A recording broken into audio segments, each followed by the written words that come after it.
বাংলাদেশের রাজনীতিতে জামায়াতে ইসলামী এক বিতর্কিত নাম। মুখে ইসলাম ও নৈতিকতার বুলি আওড়ালেও ইতিহাসের পাতায় তাদের বিরুদ্ধে রয়েছে জাতির সাথে বারবার বিশ্বাসঘাতকতা আর রাজনৈতিক ভণ্ডামির অভিযোগ। ১৯৭১ সালে স্বাধীনতার বিরোধিতা করা থেকে শুরু করে ৯০-এর দশকে ক্ষমতার পালাবদলে তাদের ডিগবাজি সবই প্রমাণ করে আদর্শ নয়, ক্ষমতাই তাদের মূল লক্ষ্য।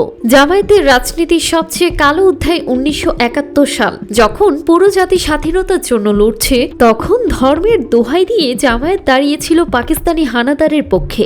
গঠন করেছিল আল বদর, আল শামস বাহিনী। বুদ্ধিজীবী হত্যা থেকে শুরু করে মা বোনদের ইজ্জত লুণ্ঠন, এমন কোনো অপরাধ নেই যা তারা করেনি। ইসলামের কথা বলে তারা সেদিন নিজ দেশের মানুষের বুকে ছুরি চালিয়েছিল, যা ইতিহাসের এক জঘন্যতম মুনাফিকি হিসেবে চিহ্নিত। স্বাধীনতার পর রাজনীতিতে ফিরে এসেও জামায়াত দেখিয়েছে তাদের আসল রূপ। ১৯৮৬ সালে যখন স্বৈরাচার এরশাদের অধীনে সব দল নির্বাচন বর্জন করেছিল, তখন জামায়াত নির্বাচনে অংশ নিয়ে স্বৈরাচারকে বৈধতা দিয়েছিল। আবার ১৯৯১ সালে বিএনপির হাত ধরে ক্ষমতায় আসার পর ১৯৯৬ সালে সেই বিএনপির বিরুদ্ধে আওয়ামী লীগের সাথে হাত মিলিয়ে তত্ত্বাবধায়ক সরকারের আন্দোলন করে তারা। তাদের এই সাপ হয়ে দংশন আর ওঝা হয়ে ছাড়ার নীতি প্রমাণ করে তাদের কোনো স্থায়ী বন্ধু বা শত্রু নেই, আছে কেবল স্বার্থ।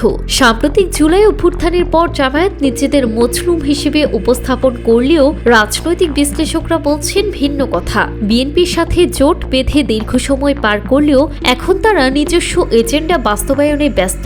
জুলাই বিপ্লবের স্পিরিটকে কাজে লাগিয়ে তারা তলে তলে প্রশাসন ও বিভিন্ন সেক্টরে নিজেদের লোক বসাচ্ছে। মুখে ঐক্যের কথা বললেও ভেতরে ভেতরে তারা বিভাজনের রাজনীতি করে যাচ্ছে, এমনটাই অভিযোগ সচেতন মহলের। ধর্মকে ঢাল হিসেবে ব্যবহার করে আর কতকাল চলবে এই সুবিধাবাদের রাজনীতি? ইতিহাস সাক্ষী, যারা জাতির সাথে বেইমানি করে তাদের শেষ রক্ষা হয় না।